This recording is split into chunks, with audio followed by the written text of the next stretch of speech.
শায়েখ আহমদুল্লাহর কথার পেছনে যেভাবে দলিল আছে আপনার 14 গোষ্ঠী মিলে ওই দলিল দিতে পারবে না। গান গাছে উল্টোপাল্টা চিল্লাম।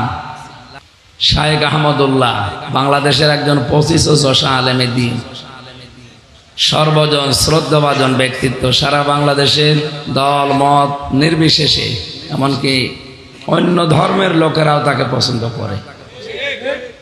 কারণ ইন্নাল্লাযীনা আমানু ওয়া আমিলুস সালিহাত সায়াজআলু লাহুমুর রহমানু ওয়ুদ্দা।